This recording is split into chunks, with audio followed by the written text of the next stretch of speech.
Morning, everyone, and thank you so much for joining us today on this windy morning. I'm very excited to be joined by Nikki Rogers with Link Recruiting to talk about writing effective job descriptions.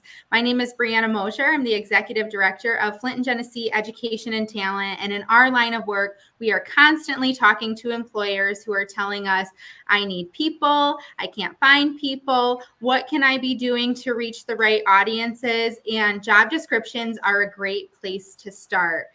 They're really the first impression that candidates have of your company, not only the job that they'll be doing, but the environment that they're going to be working in.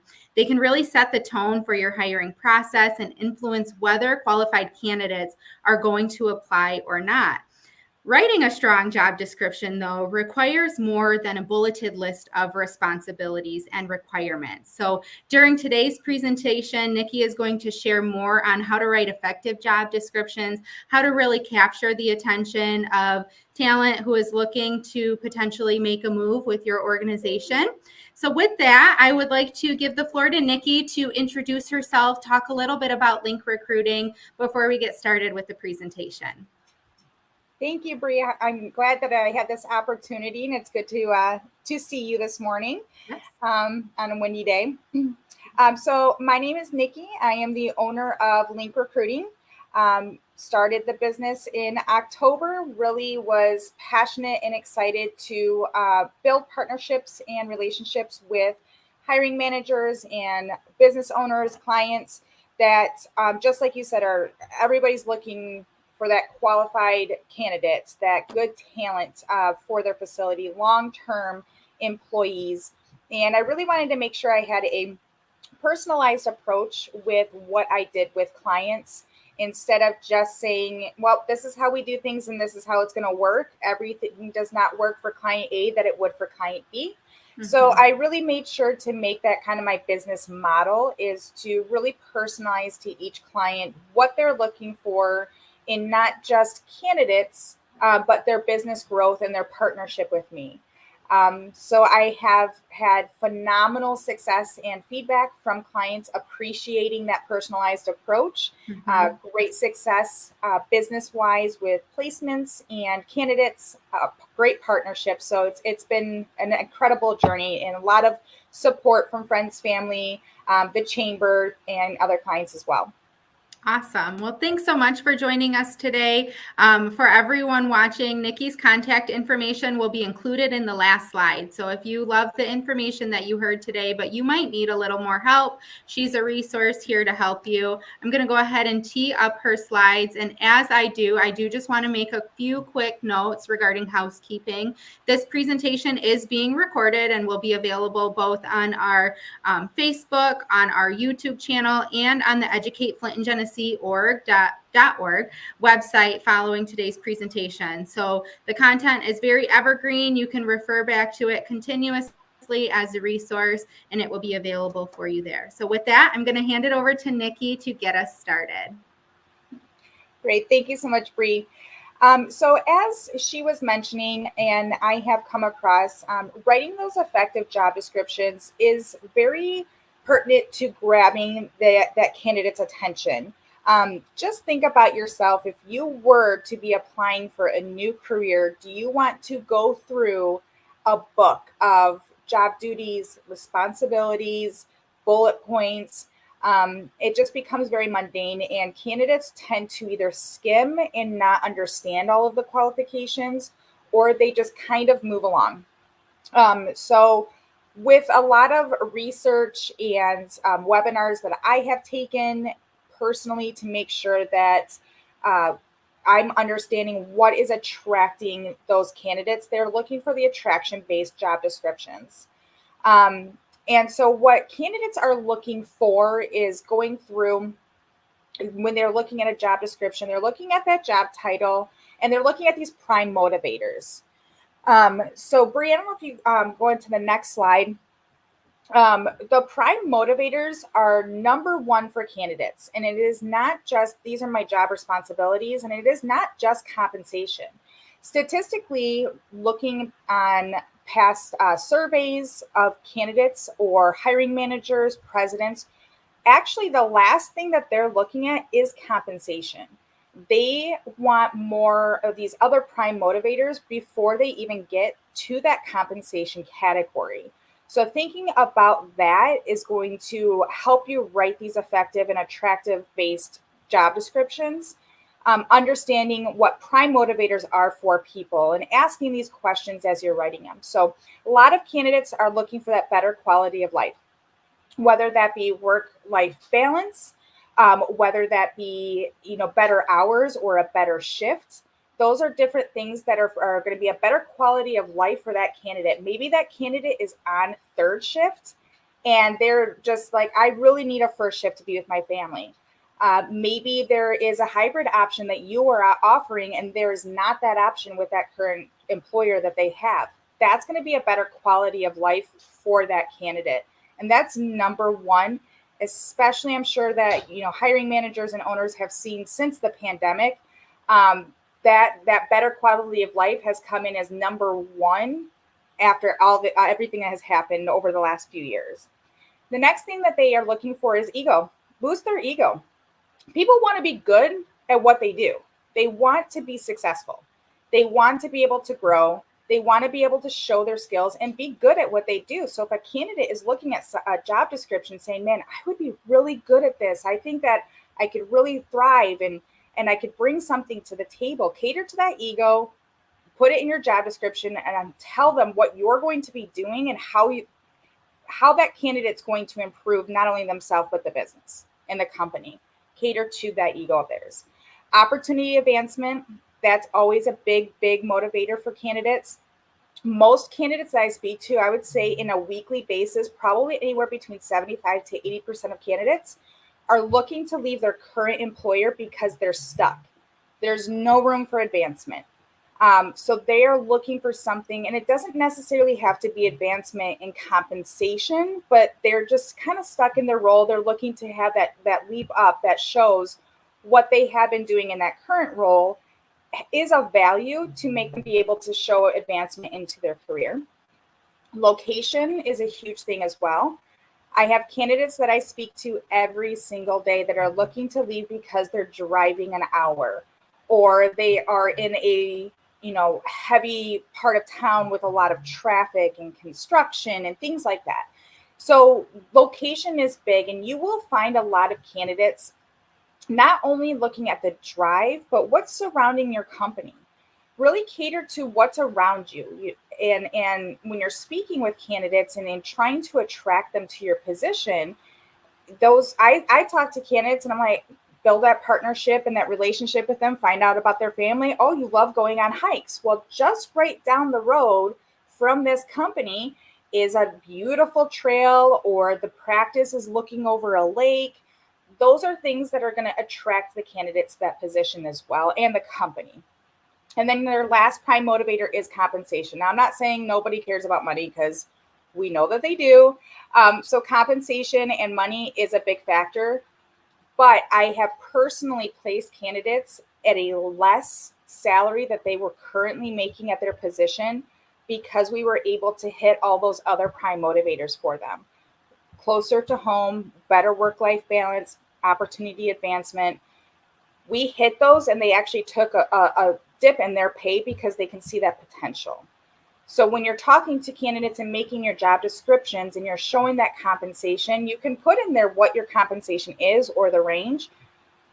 But if you wanted to just kind of give that information when you're talking to them or explaining the benefits and the features in more detail than that strict compensation, that's going to attract them more as well.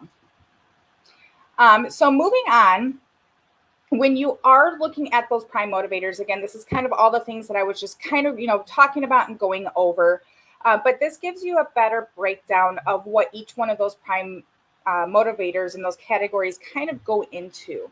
So when you are making your job descriptions, again, these are attraction-based job descriptions. So when you're making those, putting those details first and foremost to really attract that candidate. So when they're looking at this job description, their first thing that they're going to see is, oh man, I can have a hybrid option.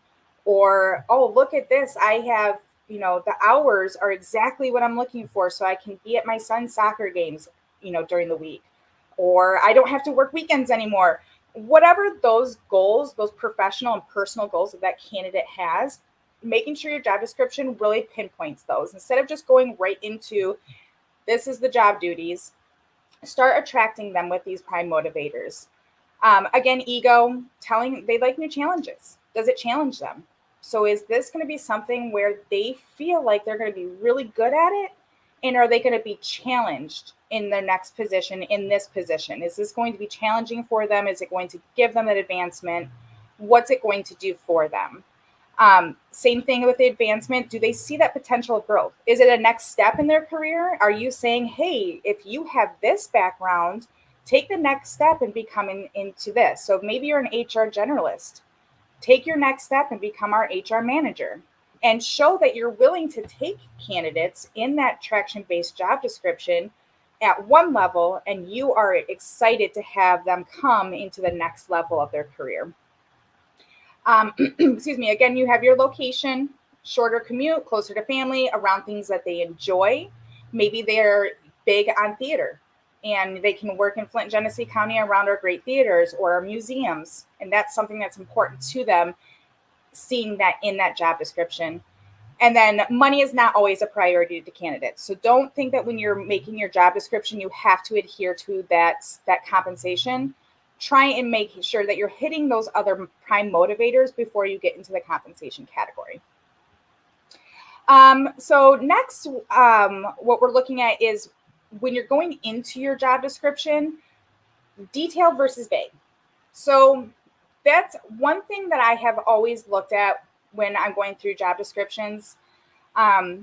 If you're going in so much detail, the more detail that you have statistically by surveys that have been through like Greenhouse and whatnot, the more details there are, the more things that they can find wrong with it, or they more things that candidates can see that they don't have experience in. So they kind of just move on. So if you're going through and you're having the details of exactly what they need to do as opposed to a vague bullet point, it's going to give them more of an idea of what their role will be. So instead of saying, have computer software experience or knowledge, knowledge of EHR, being a supervisor, give it a little bit more of a detail so they know exactly what they're doing. And it gives them more of an idea of, are they qualified? Are they interested? So 5 years of Java experience as opposed to the computer software. The specific Epic EHR, having those 12 direct reports. A lot of times when I'm speaking to candidates for supervisorial positions, that's the number one thing they want to know is how many direct reports am I going to have? How many people are going to be reporting to me, and how many am I going to be reporting to? And then do the same thing with your benefits and perks. Competitive salary, paid holidays. Put it in there. Say you have 11 paid holidays. We have a 401k company match with a 4% contribution. Putting those detailed information in there is going to attract those candidates again to that job description and the company. You want them to be more attracted to the company and the role than they are of how much am I going to get paid, if that makes sense. Okay, so moving on. When you're creating those attraction job based job descriptions. So this is a pretty good layout. You want to let them know the position title, of course. So what is the title of this position? But then start talking about your company next. And the reason for that is a lot of candidates, again, are looking for that company culture. They are leaving company A or looking to leave because of change in management or no opportunity for growth or, whatever their issues may be. When a candidate is looking at that company culture that you have and the tools that you provide for advancement, the even just the fun things where, hey, you know what, we have company luncheons every other Wednesday or every Wednesday of the month. Giving those things shows that is a company that they want to work for. Are you established or are you new?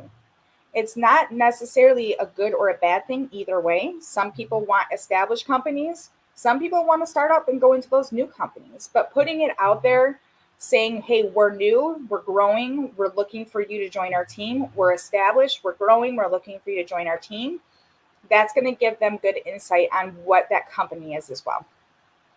Your benefits and features, even your unofficial ones. And those are the, I have a client that, in the summertime, they do a car show at the facility with a barbecue for all their employees.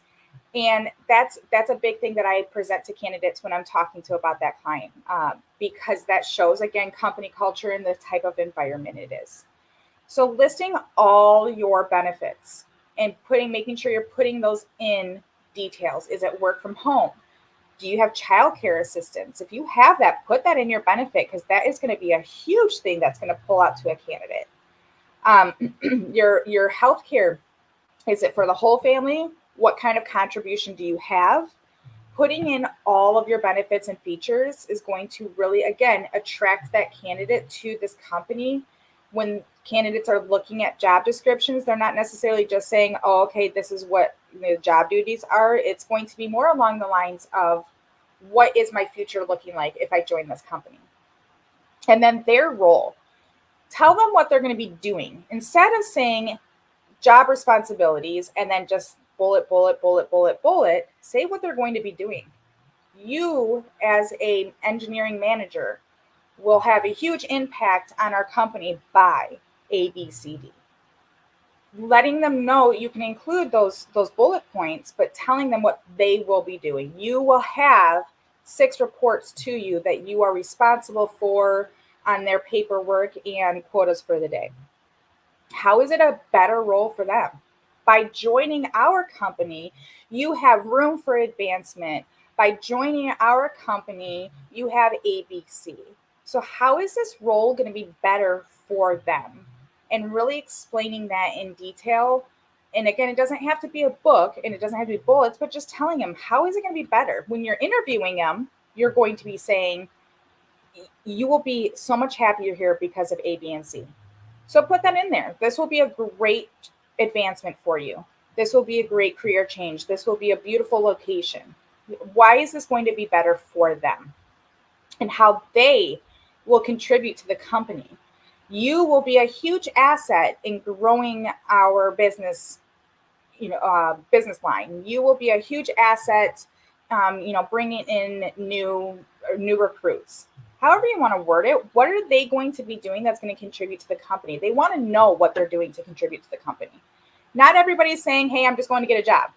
A lot of candidates, they're looking for that career. So they want to know how they're going to contribute to the company, because that caters to their ego as well and why they will be good at it. So moving on, this is kind of like pulling out some of the things for your attraction-based job description. So telling people what is around you. So what's around in the community? Having that in your job description is going to, again, I use the word all the time, but that's what we're talking about. It's going to attract those candidates. So knowing that they're shopping in restaurants, parks and rec areas, education, maybe they're still going to school and it's closer to U of M. Maybe they are looking to return to school and advance their education, and it's very close to the college of their choice, things like that. Cost of living. I have candidates that are coming from Oakland County to work in Flint and Genesee County. Cost of living is a lot cheaper than in Oakland County. Drive is a lot better when you're coming to Genesee County than you're going to Auburn Hills. So those things are important to establish as well. If there's not a requirement for a background, don't add it, but just put, we prefer you have 5 years experience. Don't require a background that if you see something on a resume, you can accept all these different categories. Don't require that background, because that will make a candidate say, well, I don't have this, so what's the point of me applying, even though I have A, B, and C. Years of experience, putting that in there so they know, hey, I only need 2 years of experience for this position and I have 3. That makes me a good candidate. Or saying we would prefer 2 years of experience. transferable skills could be taken into a factor. Things like that will make them want to apply for your position. What kind of knowledge they have of that position, the degree. Again, compensation. Is it a prime motivator? Will your compensation be above standard? If your compensation is above standard that you can do a quick market analysis on and say, yes, we are above standard for the location for this position, then put that there because that is going to attract them. Do you need to have it as a range or based on an experience? Sometimes that based on experience, it does kick candidates away because they're not 100% sure what based on experience is, unless you're including that information into your job description. Next, I just want to kind of finalize and sum things up. It's not a ton of detail because your job descriptions really shouldn't be a ton of detail. And sometimes you do have to include a lot of stuff because you might be saying, well, I don't want a bunch of people applying for my positions that aren't qualified. So I want to include all these details in there so that way I can make sure the right people are applying.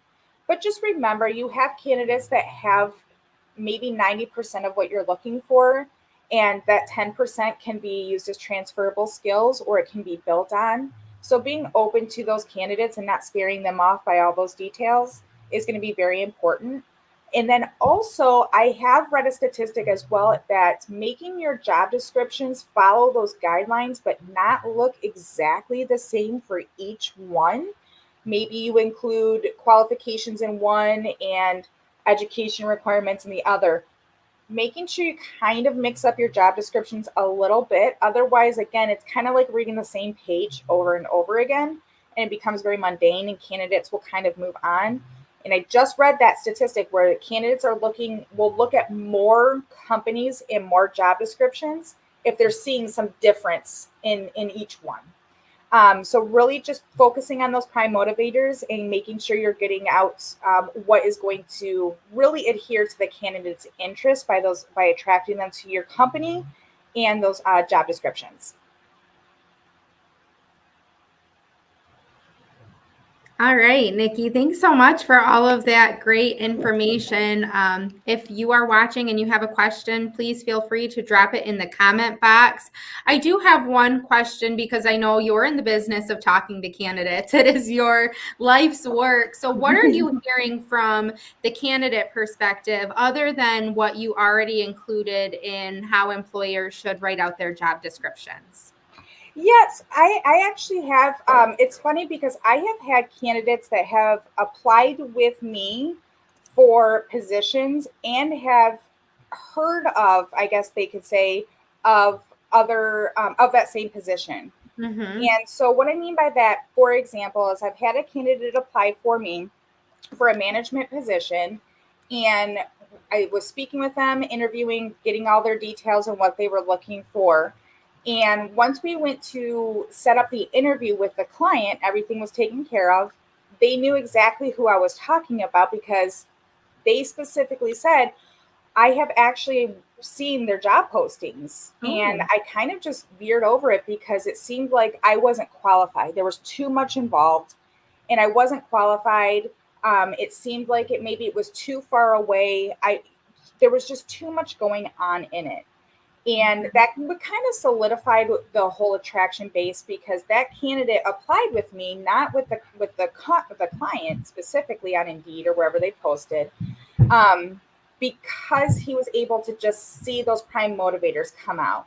Gotcha. So candidates, when they are looking for jobs, and a lot of times, to be honest with you, when I'm reaching out or sourcing the candidates, I won't even include the whole job description. A little bit of mystery is a good thing because they want to hear more. Mm-hmm. So sometimes those candidates just want to hear more about the company, the culture, room for advancement, and those benefits. My very last question when I'm pretty much done talking to the candidate is when we go into compensation. And almost always that candidate is dependent on. So they say, well, it depends on how far away it is. It depends on room for advancement. It depends on this. So they kind of, when I'm speaking to candidates, they kind of are solidifying exactly what those attraction-based job descriptions are entailing. Thanks Mhm. so much for that. I do want to take a minute to lift up some of the things that you mentioned that I was particularly a big fan on. I loved how you shared the example of including that line or that bullet point that says, you will have a huge impact on our company by XYZ. If I was a job seeker and I read that, that would immediately tell me that I'm valued as an individual in Mhm. this organization and not just another count in the number of employees that they have there. Like, I'm really being able to see myself here. I really have an understanding of how I will contribute to the big picture. And we have so many workplaces who have current employees who don't even, maybe understand that. So calling that Mhm. right out before someone even starts, I think sets a great tone to what the culture of the company is going to be. Um, Absolutely. I've also seen examples on LinkedIn, and this is sort of beyond the job description, but there's a lot of work to be done beyond the job description also. Um, Mhm. some companies will have a hashtag that say, life at XYZ, and they are using their employees as their brand ambassadors so that when Absolutely. I look up that company on LinkedIn to see what are they about, what's going on, I'm also seeing the perspective of the employees. So beyond that job description that says, this is why we think you'll love it here, I'm Mhm. hearing firsthand from the employees of what it's like to work there and why that might be a good fit for me. Absolutely, and that is huge for companies, and I love seeing that on LinkedIn. And you worded it perfectly. Is having those employees be those ambassadors, brand ambassadors for Mhm. companies. Word of mouth marketing is going to be either your smoking gun or the worst thing that could happen to you. So if Yeah. you are valuing your employees and you can have them say, yes, come work here because of this, or I love that I work with this company, look at what they do, that's going to draw in candidates that you're looking for. Absolutely. hmm Hmm. Another thing that I want to lift up that I'm a big fan of, you talked about the community attraction element. And I think that speaks volumes because not only are people wanting to know what is my day in the life at work going to be like, but what will my life look like overall? And here at Flint and Genesee Education and Talent, we run a talent attraction campaign called Make Your Move in Flint and Genesee. So if you are an employer who is wondering, what would I include if I wanted to build in some community attraction elements? We've already done the work for you. So you can reach out to me at any time. We've got those materials, that language, so that you can equip your team, your recruiters with how they should be talking about the community. What should they be promoting in our area? And what might they not even know exists, but is a huge benefit for those who are looking for a job? Absolutely. It is a big thing. And like I said, example wise, I have had candidates that are coming into the Flint and Genesee County area because they don't have those, whatever that thing is for them and their family. Mm-hmm. And they move to the Flint and Genesee County area and, they take a lower pay cut or they take, a demotion, I guess you could say, in job title because they see the potential, but also there's things around for their family. Yeah. And so understanding what is around the company, like you said, so that way, okay, honey, I get off work at 5 o'clock. Why don't you guys come and meet me at Sloan and we'll take the kids? I'm right Mm-hmm. down the road. Those are types of things that really do entice candidates. And with that Make Your Move, it's been huge to be able to have all the information and those resources to be able to give to candidates that are interested in either working or moving into the Genesee County area. Yeah, Mhm. absolutely. Or on the other side of that, to ease some hesitancy because of what they think they know about the Yes, area or the community. So it can really be used in twofold. It yes. looks like we have a couple of questions coming in, so I do want to head over to the chat. Leah, thanks so much for being on. Leah has a question, I think, regarding the comment that you made about maybe not including all of the information in the job description. So Mhm. she's asking here, how could that work with government positions where we are required to share the full posting? Have you worked with governments to make adjustments while still meeting union requirements? That's a great question, Leah.